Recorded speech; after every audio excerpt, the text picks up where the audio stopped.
Good morning, everybody. Hit and hustle, irishsportsdaily.com.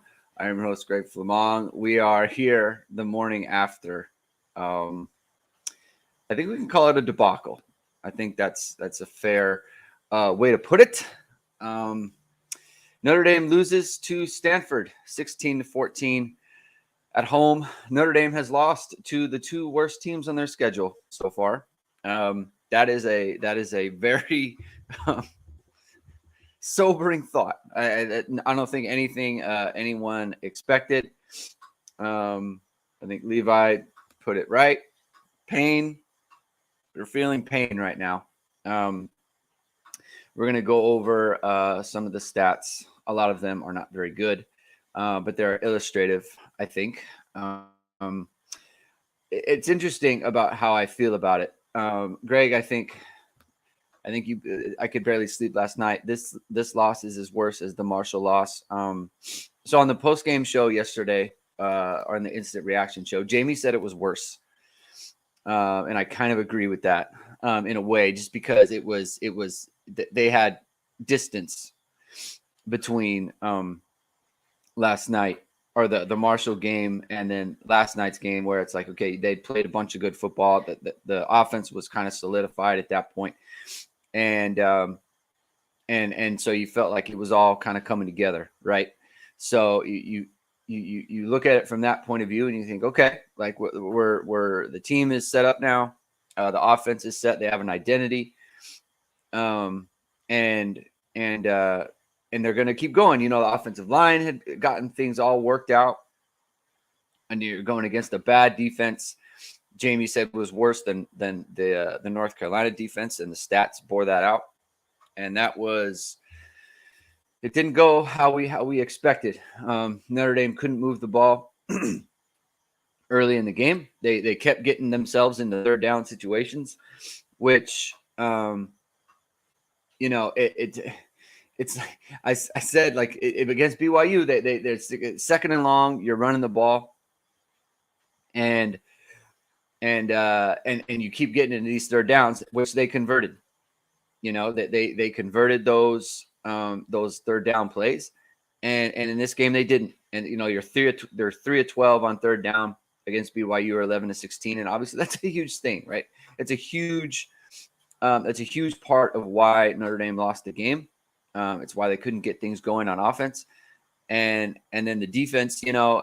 Look, 16 points allowed, 1 touchdown, 3 field goals. You're giving up 4 scoring drives to a team that ran 82 plays. Okay. So 4 scoring drives against a team that ran 82 plays. That's not terrible, right? You give up 16 points in any game, especially to this terrible team, you should win 100% of the time. You should always come out on top in that, and Notre Dame didn't. But at the same time, 1 3 and out for the defense. 36 minutes of possession for Stanford. And the thing is like, sometimes that doesn't matter, right? Sometimes that's no big deal. But when you're not scoring points on the other end, like, you do need to get off the field. It's a little bit difficult to evaluate. They forced 4 fumbles, didn't recover any of them, and that's basically just kind of the luck of the draw. Let's get. I'm going to get to this question from Tony.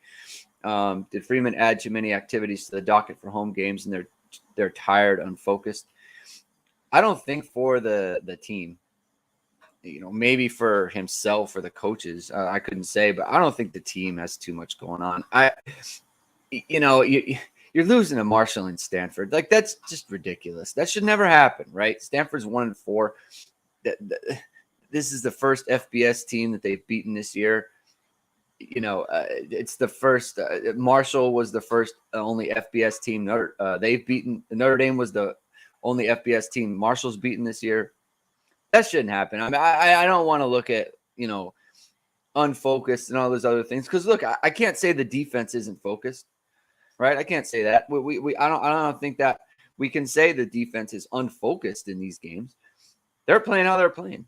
It's just that the offense in both games was just unacceptably bad. And that's and I sent this message to a few people. You watch college football just all yesterday, right? You look at the games yesterday, you look at how the games were played, you look at Alabama, Tennessee, you look at USC, Utah, and you're just seeing like TCU, Oklahoma State, right? And you're just watching these teams play, and it's just like these are good offenses, right? You're watching an exciting brand of football with players in space making plays all over the field. And Notre Dame, and then we go out and play Stanford, and it looks like that, where you can't get anything going, right? You can't get a wide receiver going, and Drew Pine staring down Michael Mayer all the time. And we can't get pushed from the offensive line, and we can't have an explosive play. It's just like I don't understand that. I don't understand how 4 games into Drew Pine, this is Drew Pine's 4th start. Okay. He should have a grasp of the offense. The offense should have a grasp on what they're trying to do week after week. And then it looks the way it does. So to me, so the tendencies piece, I don't care about that. Right. Cause like to me, the tendencies are every team runs what they run. It's not like USC has different kind of tendencies. It's just like you're putting players in position to make plays and then they make them, right? It's not like Utah. Utah's not doing new stuff. They're putting up 570 yards. They're not doing anything new. You look at UCLA. They're doing the same stuff week after week. It's just they're really good at doing those things, right? So to me, the tendencies are it's not so much that they know what's coming. It's that Notre Dame can't execute it. They can't execute it. And that's the problem that I see with the team on offense. It's like the execution. And I'll bring up let me just bring this up here. It's the last slide, so I'll skip to it and we'll get to these other slides in a second. But oops, here we go. Drew Pine out of a clean pocket, right? 12 of 24, 142 yards, 1 touchdown. That's you're 50% passer. 5 yards per attempt in a clean pocket. 24 attempts. Like, so there were 20. It was actually 25 because when he scrambled out of there, so he didn't throw the ball. 25 attempts out of a clean pocket against this defense. You got to be eating in that situation. That has to be that. Like, if you're going to beat Notre Dame, it needs to be because you're getting pressure. You're getting pressure over and over again. Drew Pine's operating out of a clean pocket for most of the night, and we're not getting it done. And that's the problem. That's unacceptable to me. That is a real issue. And I'll put this up from Jason. Tom Rees is a problem. I don't know how else to say it. Quarterback recruiting development needs to be addressed. That's the thing, right? Like, who else? Like, who else are we supposed to be looking at in this situation? If the team isn't executing, you have to look at leadership. You have to look at the coaching. And here's the thing about it too is when Brian Kelly was here, when the defense was bad, we looked at the coordinator, right? And when the offense was bad, we looked at kind of Brian Kelly. And why is that? Because he's an offensive coach. He came in as an offensive coach. So you look to that side. So for me, Marcus Freeman is a defensive coach. So I'm not going to look at Marcus Freeman and say, why is the offense like this? Right? I'm going to look at Tommy Rees because he's responsible for it. He's the offensive coordinator, and Marcus Freeman is a defensive coach. So I'm going to look at him, right? So the defense, like we were talking on the post game last night, and Jamie said Marcus needs to start looking at the defense and kind of being more involved there, right? And I think that's true to some extent. But this is what's going on offense is I don't put really any of that on Freeman because it's not his area of expertise. So I think I agree with Jason in that this is a Rees issue that needs to be fixed by Tommy Rees. I'm just going to put this up from Greg. Does Freeman have the power to fire Rees? He absolutely does. He absolutely does. He's the head coach. I understand the way it went to start last year, but how the hiring process went, but he absolutely does. And frankly, I don't expect Tommy Rees to be on the staff next year. I might not have expected that anyway, but I just don't expect it. And I don't know how you justify it either. So, um, so here, Brian Dembo, he is the head coach. It's his responsibility. Absolutely. I'm just talking about when I think about the offense, I think about like it's to me, it's a Tommy Rees problem to fix because he's the offensive coordinator and Marcus Freeman is a defensive coach.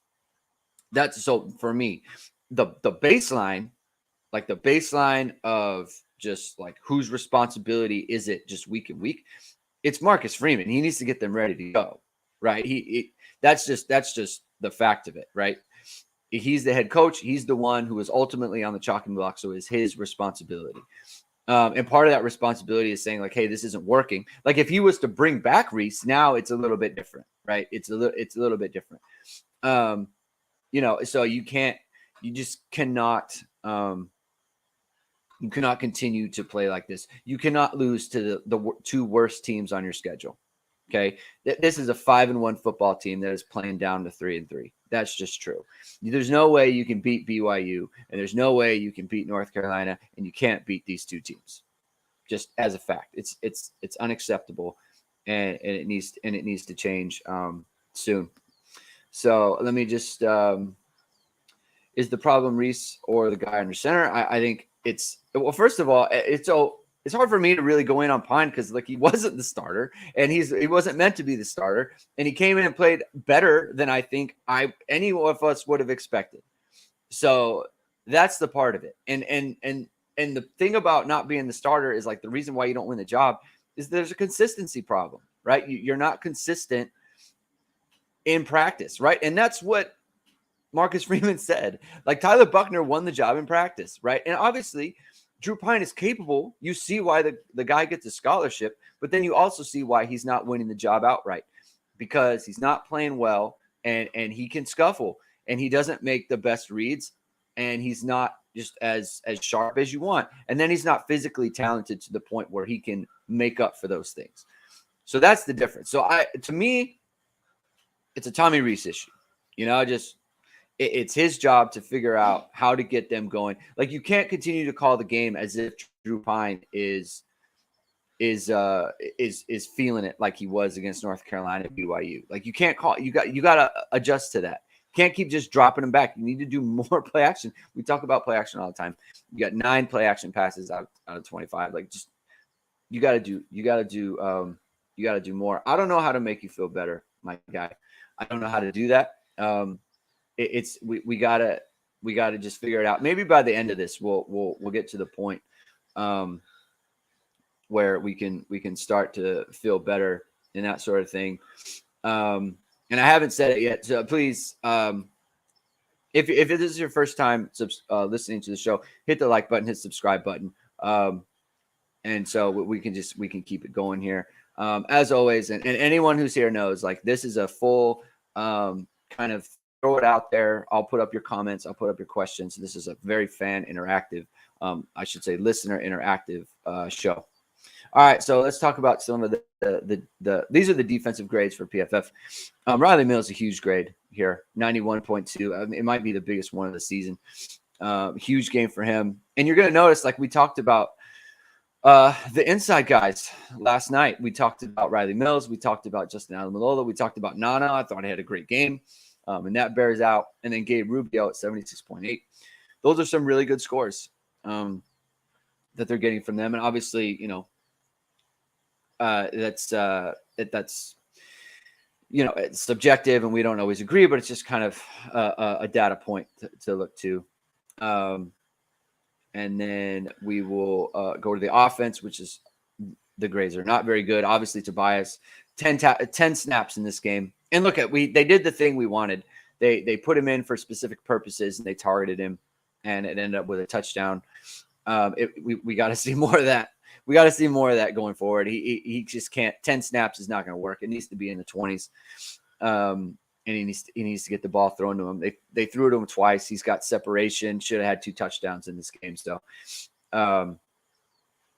we can go. And someone else had talked about this not the screen, but it was like the little run play to Jaden Thomas in 4th and 2. Here's the thing: if you're going to call it, it's got to be executed. I mean, the play's not executed. You're not executing the play very well, and that's the problem. Like it's to me, it's like not the plays, it's the execution of these plays. Why is this situation not? Why are they not performing at a level higher than this against a team like Stanford, who hasn't stopped anyone all year? It's mind-boggling, right? It truly is mind-boggling. You lose a game where you have a touchdown taken off the board because of a basically a procedure penalty, right? And I don't know. I said Mitchell Evans. I said Mitchell Evans last night, and it might be a Chris Tyree thing where he needs to be off line of scrimmage. I didn't go back and look. In fact, it probably was a Chris Tyree problem. So because he needs that's usually like if the only thing that is that would put it on Mitchell Evans. I think he's aligned right. It's just because you have Mayer offset too. So I think he's aligned right. It's just a matter of like, was Mitchell Evans supposed to go out on a route on that play? So it's more likely Tyree where he was not lined up in the correct spot. So let's talk about this part of it. Will Angeli get a look? Should he?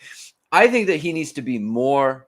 I think he needs to be more involved this week. He needs to get more reps with the ones, because I think one thing that is important for Freeman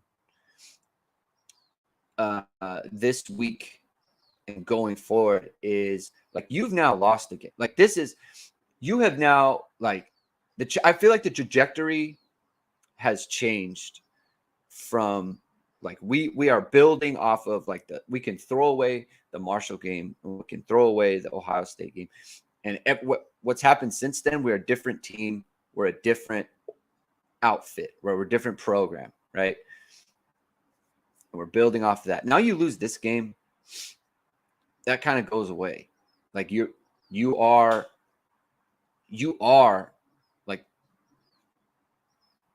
I don't want to say you are a bad team because you don't want to say that, but it's like you've done it twice now. You've played two terrible games 2 times this year with different quarterbacks. So and so the thing is that you got to put people on notice. Drew Pine has to be on notice. If you play like that again, we're going to pull you. We're not going to let you do that again, right? If you're going to be like that in a clean pocket and you're not going to be able to find people, then we got to go. We got to go. Like we got to do something different. Let's see. Logan Diggs. Nick, I'm gonna put this up here. Graded over Logan Diggs. That's pretty. I mean, it's like that's 67 to 64.9. Like that's not really a big difference.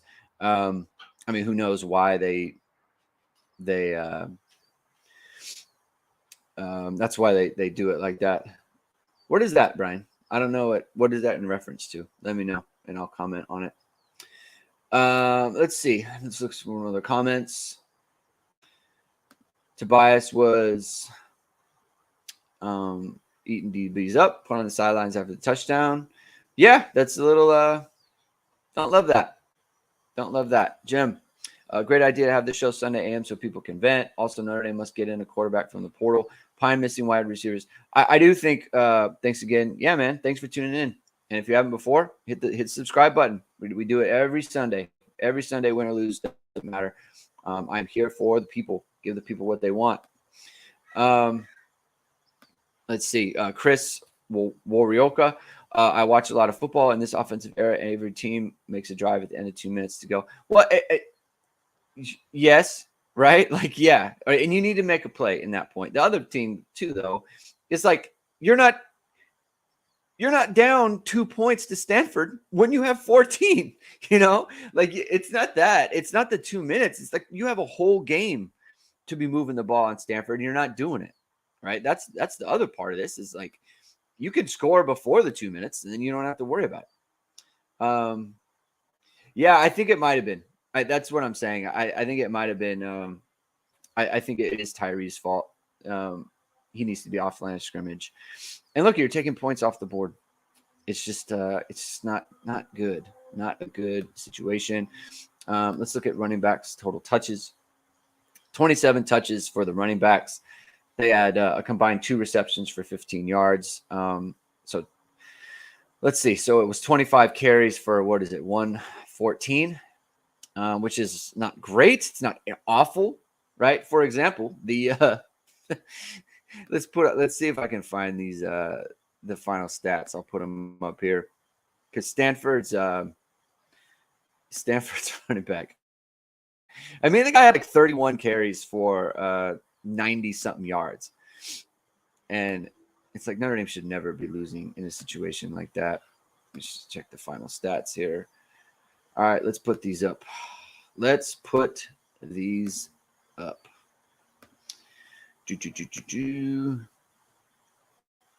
All right. So Filkins, 32 carries, 91 yards, a long of 9. 2.8 a carry. Stanford ran the ball 42 times for 97 yards. That's terrible, right? So the defense is obviously doing their job in that regard. But look, they didn't really get off the field either. So that's a problem, right? Stanford with 36 minutes of possession, which is not – this is not going to work. I mean, 385 total yards for Stanford. Like that's not any great shakes by them either. 311 from Notre Dame against this defense. I mean, you could have that in the first half.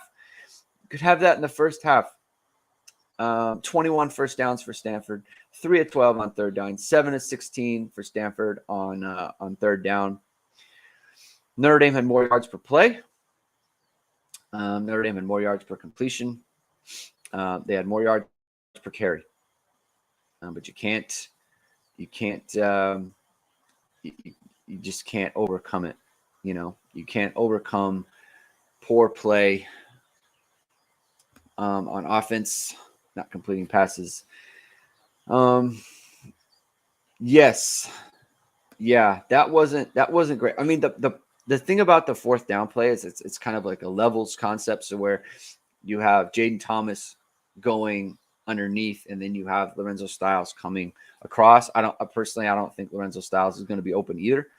It wasn't a good. It wasn't like the greatest route concept for the defense.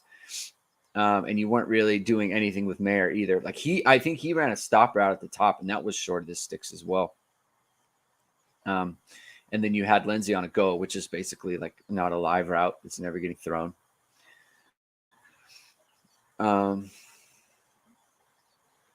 So I don't think this is true and that teams have a blueprint, because here's the other thing. I didn't think Stanford was any great shakes in this game. It's not like they did anything that's different. It's like Notre Dame's just not executing their stuff.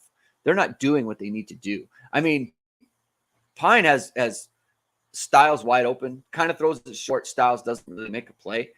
You score a touchdown on another play that is called back.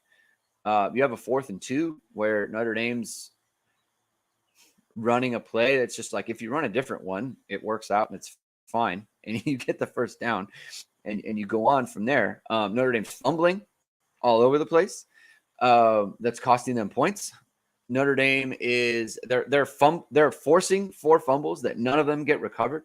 It's not like Stanford played a great game. I mean, look at before the game, I picked Notre Dame to win 41-21. Stanford ends up with 16 points, right? Like that Notre Dame's defense played better than I thought they might in this game in terms of a point scored.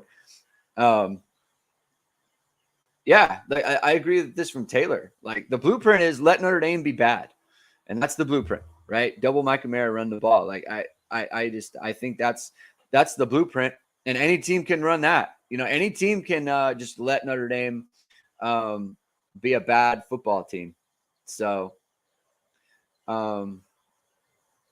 shut out in the first half. It's unbelievable. It really is, especially when you start the game with the ball. I'm just looking for some more comments. All right, let's see. No situational awareness. I agree with that. All right, let's see here. I think Marcus Freeman just wants to trust Tommy Rees because Marcus Freeman doesn't have a lot of Oxford's experience. Correct. But Tommy Rees's spots are showing.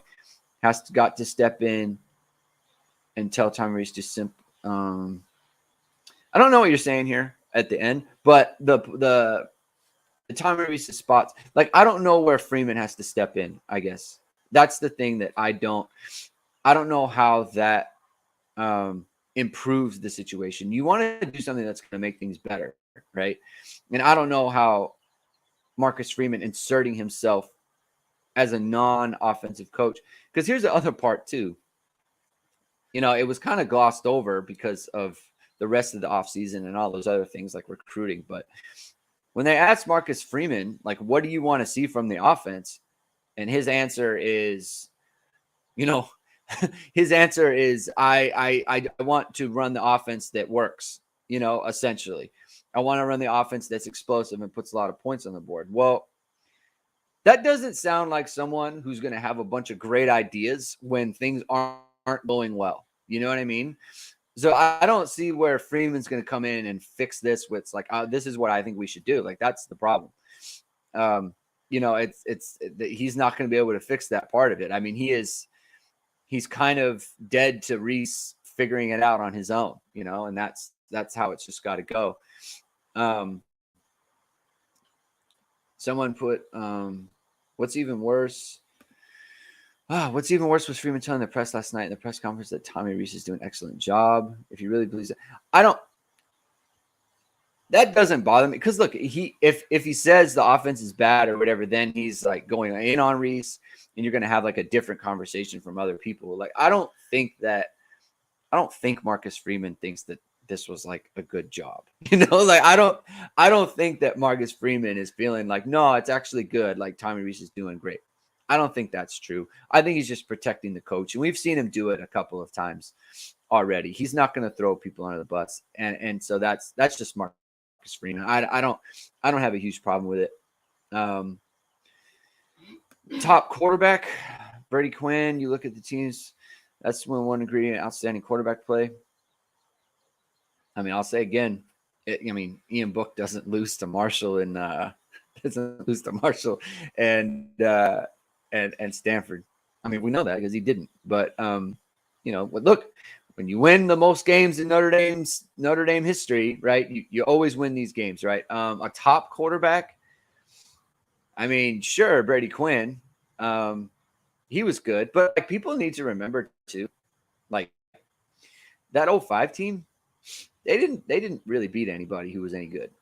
So look, obviously Notre Dame, you lose to Cal, and you lose to Marshall and Stanford, and it's like, well, they're not good. So, but I think this is asking a different question. Like, you need a top quarterback. Like when Brady Quinn's teams faced the top competition, especially top defensive teams, they didn't look good really ever. So, which isn't to shade Brady Quinn. I'm just saying, I'm speaking it from a matter of fact. So that's, but look, the overall point is like, maybe we could have a quarterback who's like an actual playmaker in these games, and is the reason Notre Dame's winning instead of the reason Notre Dame's losing. And so I get that. Let's see. It is negligence. It would be program. I don't think there's any way they don't. There's no way they this is status quo. There's no way. First of all, Buckner's hurt again, so you can't count on that. And Pine is obviously not going to be he's not going to be like a great option, right? Like, you do need to bring someone in the portal. That's 100%. There's no way they're not. If he doesn't believe that, then he needs to say it, because the narrative will be that he believes in the product.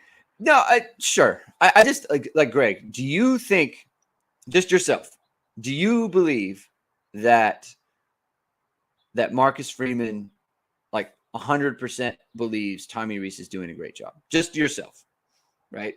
Because I think that what people can do is kind of just make their own decision about how he really feels. Like, I don't think that he really feels like Tommy Reese is doing a great job. He has done a great job in some moments, but overall, no, right? So just let me know in the comments, like, how do you feel personally? Do you personally feel that Marcus Freeman honestly believes that? And then we'll kind of go from there.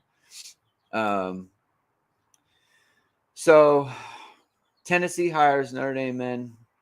Oh, Notre Dame. So no one's talking about Notre Dame here. Notre Dame hires Notre Dame men rather than hiring people who are good at their job. Reese is a great person. When it comes to football, you have to separate the two. I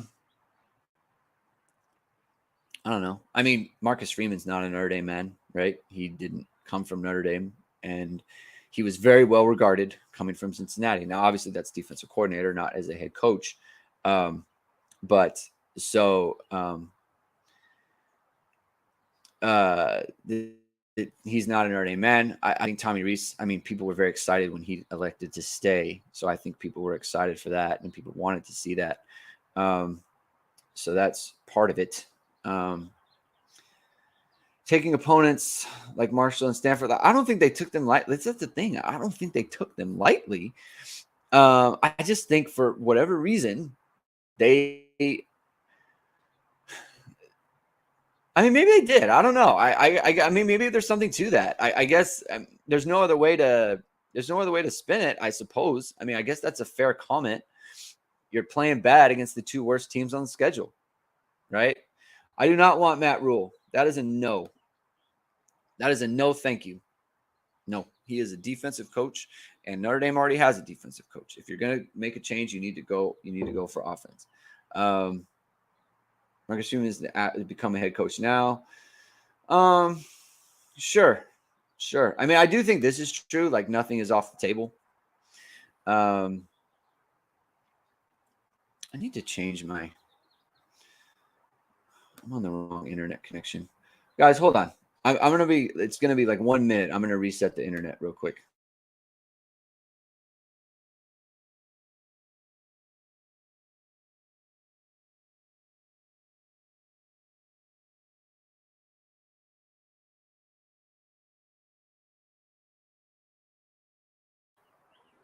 All right, we're back. It seemed like my internet was slow, and I need to reset it. Okay, where was Estime in the first half? Where was Estime in the first half? Didn't see action until the middle of the second quarter. I don't know what that's about. Honestly, I don't get that. I have no answer for that. He had 3 carries through the first 3 quarters. It's not good. It's not good. That can't happen. It just can't happen, especially against this team, right? Especially against Stanford. It's like they could not stop the run at all. They gave up 300 to Oregon. You got to be able to run it.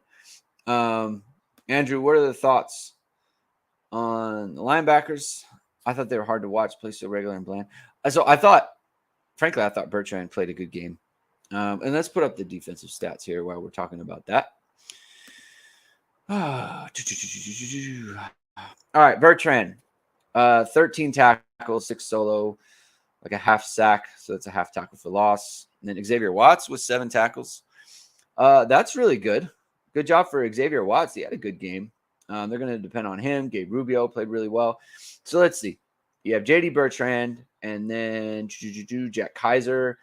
I mean, I thought he was just kind of fine. I thought Maris was fine. 3 tackles for loss.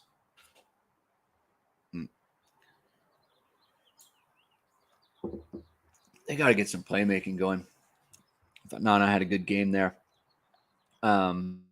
Yeah, it's just like they got to get some big plays. I mean, let's see.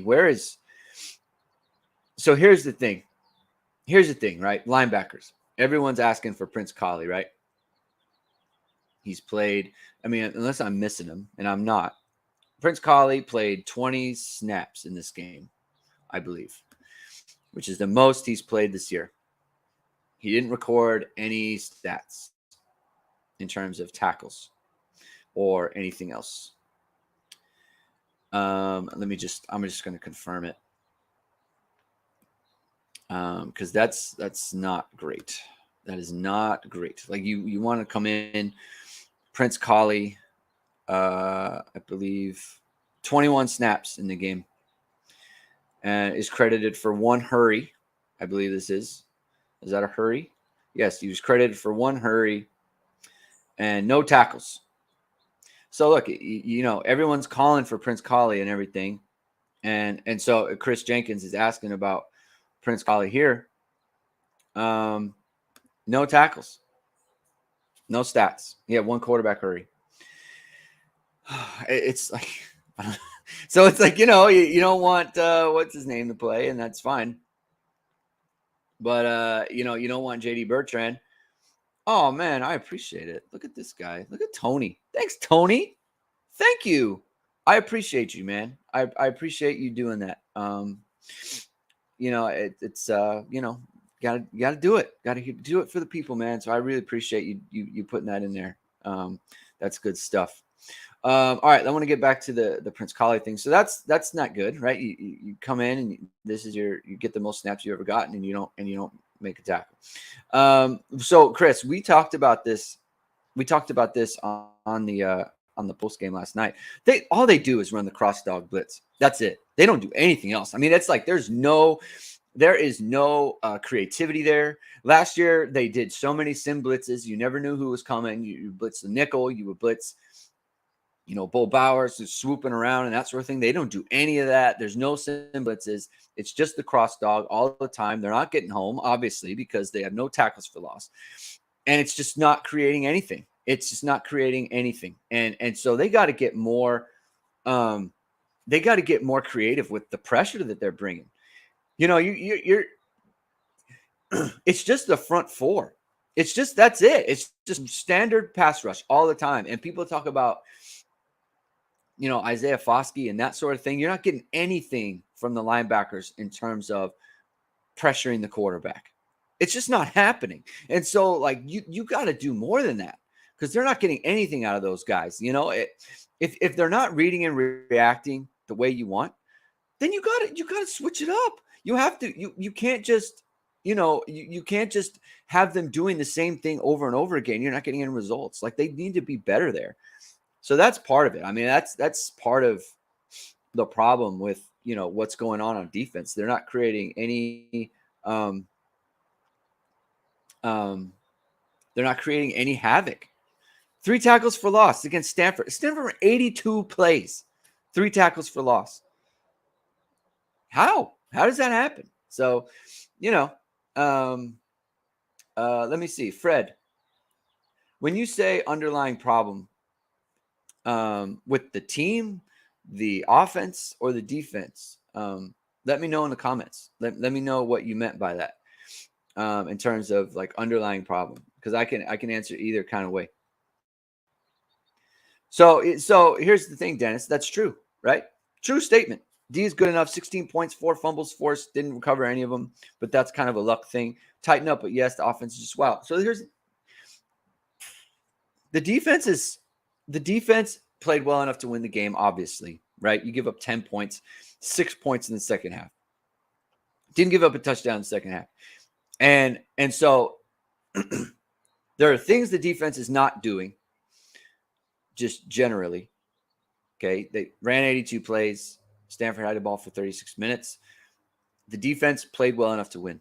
It's almost, it's like the defense is looked at in a vacuum in terms of things that they need to do to get better, right? The defense has played well enough to be 5-1. Frankly, the defense has been played well enough to be 6-0. Okay, that's just true. All right. In their 3 losses, they've given up 21 points, 19 points, and 16 points. And how are those losses? Just saying that. I can't even believe it. Just saying it. Notre Dame gave up 19 points defensively to Marshall and 16 points defensively to Stanford and lost both games. Just saying that is crazy. It's unbelievable. So yeah, man. So to this point, Ryan, I don't. I can't see the thing. But to the point that's up here, I just can't. I can't believe it. I can't believe that. All right, I'm gonna take these stats off because I don't want to look at them anymore. Let's see. I'm gonna get rid of. Let's get rid of this. Don't want to see it. Don't want to see it. Let's get that out of here. All right. Yeah, for sure, Chris. For sure. I think no team. Okay, let's go to Fred. Let's get this. Why are we underperforming? I think no team leaders out there, no fire from head coach or players. So, okay, why are we underperforming? Here's one thing that's kind of true across the board is especially offensively and defensively to that extent, right? So we just talked about the defense. Okay. Where should I start? I'll start defensively. 82 plays for Stanford, right? 39 pass plays on Stanford. 1 breakup. Okay. Lack of playmaking. Okay. Stanford has 82 plays. You have 3 tackles for loss. Lack of playmaking. Okay. On offense, yeah, Michael Mayer, and he's obviously great. But everything else, like, it's just general lack of playmaking, right? Lorenzo Styles, lots of opportunities yesterday, didn't make a play. Drew Pine had obviously lots of opportunities yesterday, didn't make a play. If you don't make plays, you could lose to anyone. Lindsey's open on the post. After they took the touchdown off the board, Lindsey's wide open. Wide open. It's an easy throw. Pine sails it. Not even close. Not even close. Right? The fumbles, right? Like Estime fumbling, like that's a playmaking kind of thing, right? You can't fumble in that situation. You can't. And we love Audric, right? And we know he takes it very seriously. He's very upset and he takes it personally. That's the thing with Audric. So you don't want to pound him for it because Audric is really, he takes that stuff to heart, right? So that. So you don't want to get upset, but that's a lack of playmaking, right? You're missing Tobias Merriweather when he's on this slot fade. That's a lack of playmaking. You got to make plays, and so what we haven't seen in the losses to Marshall and Stanford, it's just not making plays on either side. And it's like, look at Prince Collie, right? I should say, didn't record he blocked a punt, right? Now that's not on defense and that sort of thing, but he did block a punt, right? And that led to no points. It's just you got to make plays. Any team you play, you got to make plays, especially against the bad teams. Because if you're not making plays, you can always lose, right? It's a playmaking sport. That's what you have to do. So that's what I think it is. It's a leadership to an extent because your leaders need to be the playmakers. It's unfortunate, and this is why you lose Avery Davis, and he's a captain. He's out. You lose Bo Bauer. He hasn't been able to really play. He's a captain. He's out. So you're losing guys that have made plays before. So that's to me is what it is. It's a playmaking issue on a week-to-week basis. Let's see. CMAC. There has to be problems going on when Freeman didn't have control over hiring his own staff. You're on the offensive side of the ball. Players aren't getting on the field as this coaches want. So, I guess a good question for Tommy Rees in the next availability, which I think is Tuesday, is like to ask him, like, who is in charge of personnel? Because generally the offensive coaches, like the position coaches, are in charge of that, right? So like it's up to Dylan McCullough, I think. This is my assumption, whether he wants Tyree or Estime or Diggs in the game, right? I think, right? It's up to Chancey Stuckey whether he wants. I think Tobias might be a special case where that's probably like, hey, we want to put Tobias in. We're going to do X, right? I think that might be the case for him. But everyone else, it's like that's up to the coach. It's up to the position coach, and it should be across the board, right? So, it's like the insertion of Mitchell Evans. Like I don't think he played bad. So it's not that Mitchell Evans played bad. It's just kind of weird how like he was just out there, right? And it's totally unexpected. So let's see. Well, I bet Freeman regrets signing a contract where he couldn't hire his own AC. Maybe. But here's the other part too. Is I think it's true. So here's the other part about not having control. I don't think there's any chance that if Marcus Freeman is hired, he's not going with Tommy Rees. I don't think there's any chance of that. So to me, it's kind of like it's a hindsight call. I don't think he was going anywhere other than Tommy Rees. There's just no way, especially with the continuity thing. And Marcus, like I think he would have been very very willing to kind of keep that party going. Like, so in hindsight, I don't think there was no way he would have gone any other direction than Reese. So to me, it ended up where it ended up, right? I don't think he's going to be the coach next year. But that's just my opinion.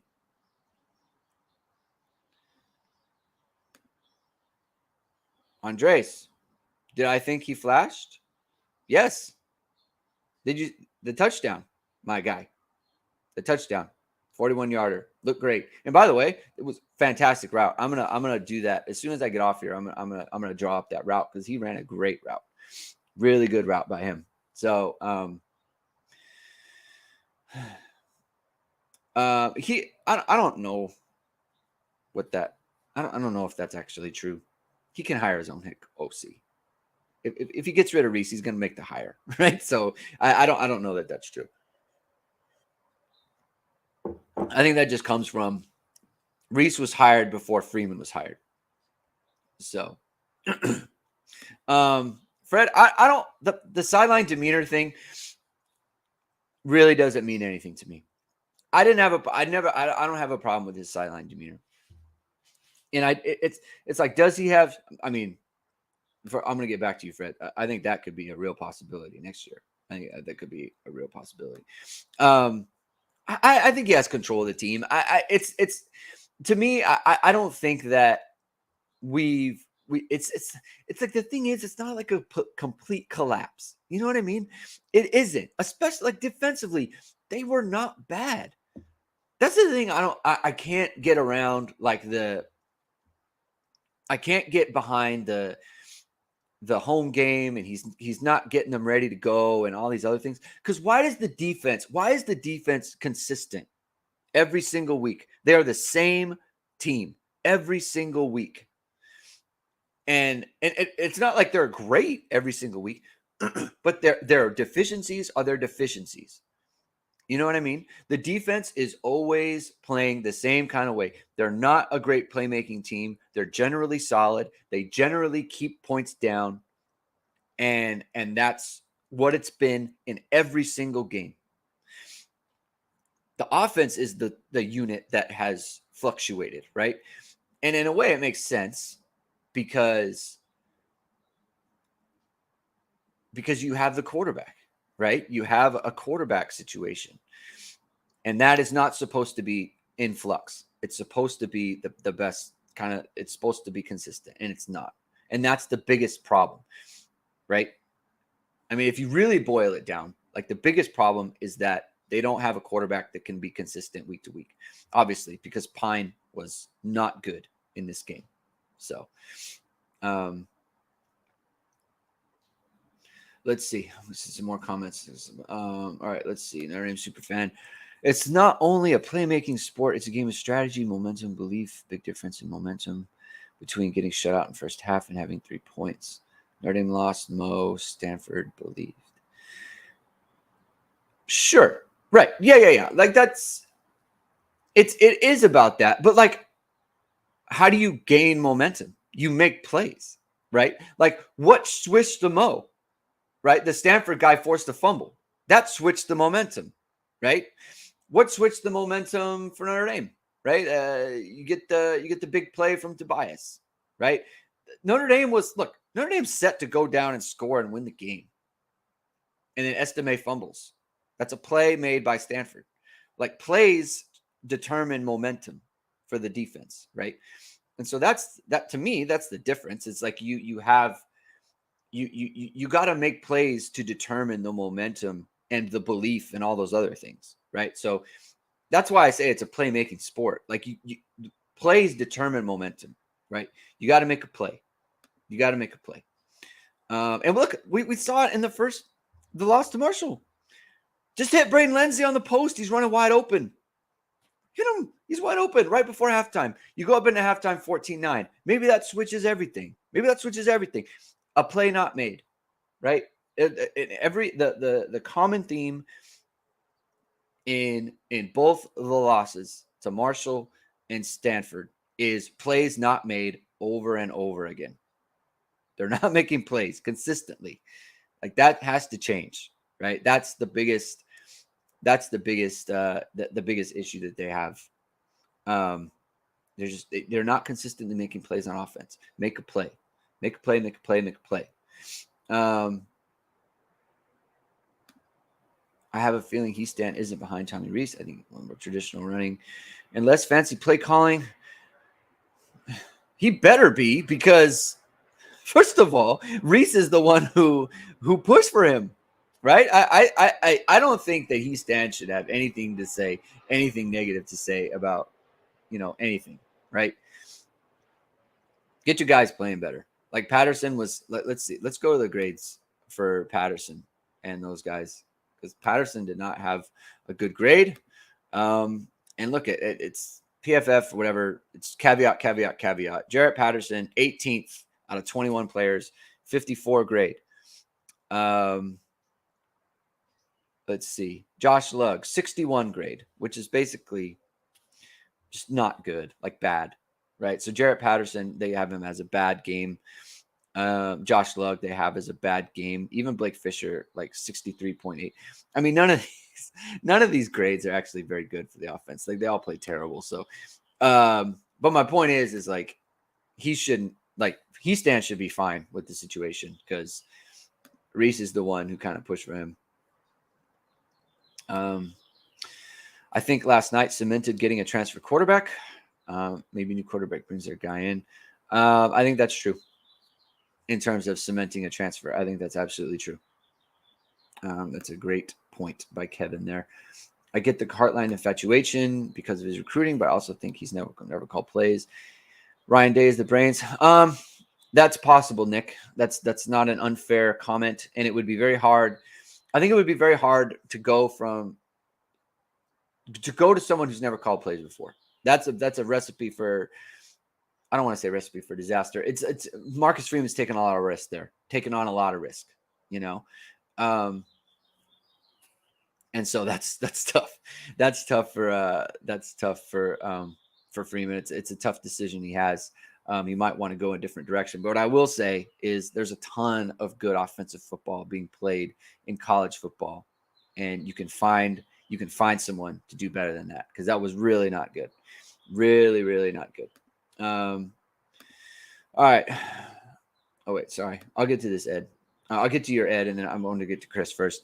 Like you guys said last night, where's the leadership? Somebody needs to step up and hold people accountable. And I keep coming back to it, but leadership is displayed in playmaking. Leadership is making a play when the team needs to make a play. And that's where you're not kind of getting it, right? And we saw it a little bit from Riley Mills on the last drive where Stanford has the ball, and it's like they can run out the clock, and he didn't, right? He stuff, and that's leadership. That's Riley. Like, everyone has good feelings about Riley Mills today because he's showing leadership in making plays, and same with Nana, right? And so that's where leadership comes in, is someone making a play, and so when you're not, it's like that's why we feel like there's no leadership, because no one's making a play to win the game. Right? They're making plays to lose the game. And so that's not leadership, right? Everyone thinks Ian Book's a great leader. Why? Because he went down and beat Virginia Tech the way he did, and he hit Chase Claypool. It's like, that's leadership. That's saying, I'm not going to let this happen. We're not going to lose this game. I'm going to go down and win the game. That's period. That's leadership. And Notre Dame doesn't have that right now. They just don't. They don't have the playmaking. All right, now I'll get to your comment. Ed, Notre Dame has a rather lengthy history of poor quarterback recruiting, failure to develop the good ones. When we get one quarterback's the most position on the team, why the consistent failure? I mean, I don't know. Man. It's. I mean, you could go back, to the Jimmy Clausen stuff. Like, Jimmy Clausen, great quarterback, like 6-6, 7-6, 6-7, right? Didn't do well. I don't know why. It's across coaches now. It's across coordinators. I don't know. I don't know what to say. They need to catch lightning in a bottle, though. They really do. Because it's not a good situation. When was the last time the D-line drew a holding call against an O-line? That's a great question. I don't know, man. That's a great question. Here's what I'll say. It's not for a lack of being held. You know, it's kind of ridiculous at this point. How do you play 6 games and you haven't been held once? I do say, wait. There was a game. I think Nana got. I think they called. I think Nana drew a holding call against like Cal. I'm pretty sure. Oh, that play. Oh, you're talking about the screen. Okay. Um, I didn't see what they actually called. To me, it's like I don't even want to get too upset about the refs. That's ridiculous. That's ridiculous. The hold they called on Josh Lugg to begin the game. That's terrible. Like, that's terrible. How are you calling that?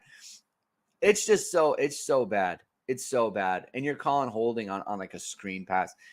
It's just like you're looking for it too. It's ridiculous. It's just an awful call. Yeah, man. So yeah, Patrick. You made 2 points. You made 2 good points. One, the first one where I thought Notre Dame can't get called for holding. They're never holding our players. 82 plays, no holds. Unbelievable by them. Unbelievable by their entire backup offensive line. They didn't hold us once. Great. Fantastic. Ridiculous. Freeman doesn't get fired because Tommy will be the one. I don't expect Freeman to get fired, period. So okay, there's a difference. We do have playmakers. I agree with that, right? What we're seeing is not a consistency in playmaking. That's what I'm talking about, right? It's not that we don't have playmakers. It's that they're not doing it.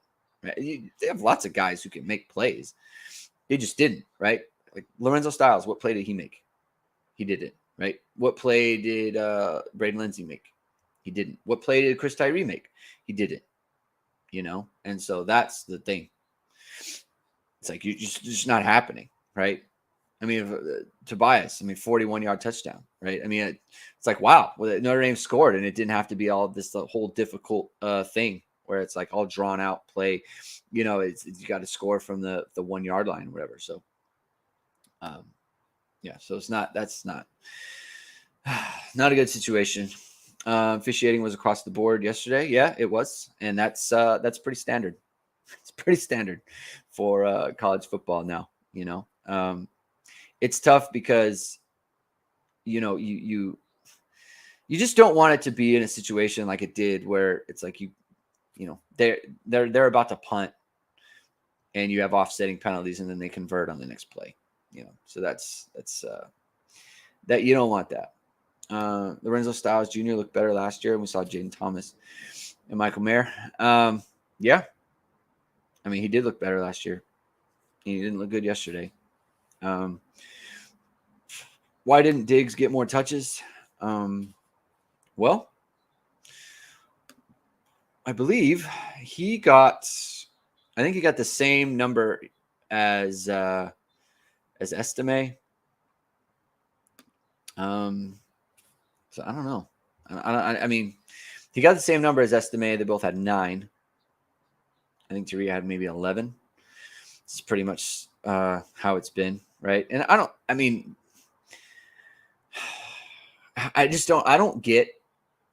get the use. I mean, more than Diggs, I think it's more Estime where you're not getting him involved early. You know, get him involved early in the game. 3 touches for the first 3 quarters. It just can't be. It cannot be. What would this team's record be with Jack Cohn at quarterback? Maybe 6-0. Maybe. Wouldn't have lost to Marshall. Wouldn't have lost this game. So yeah, maybe 6. I mean, and maybe you can even beat Ohio State. I mean, I doubt it. Probably 5-1. Probably 5-1. Definitely probably 5-1. Had the ball 6 minutes, can't get going with run game when they had 9 or 10 defenders between the hashes. See, the thing is, it's like I don't really care. Like that's true. That doesn't bother me, right? You gotta be able to handle them in a variety of different ways. You know what I mean? So like, get the ball on the edge, throw a bubble, please. Can we throw a bubble? Can we throw a bubble? Why can't we throw a bubble? I don't understand. Why can't we throw a bubble? Why can't we attack the linebackers with our running backs? Why can't we attack the linebackers with the slots? Why can't we do that? I don't know. It's not hard to throw a bubble. So I just, that's the thing that I don't get. We can't get the ball on the edge.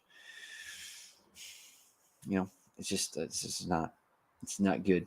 Not a good situation. So, all right. I think this is a good time to call it.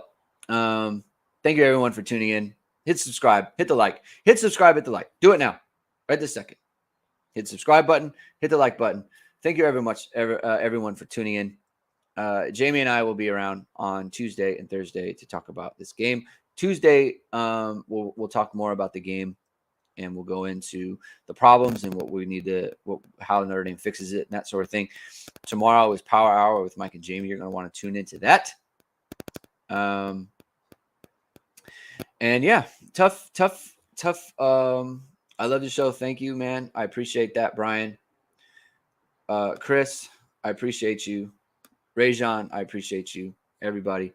Thomas, thank you. I appreciate these comments very much. Greg, you're the man.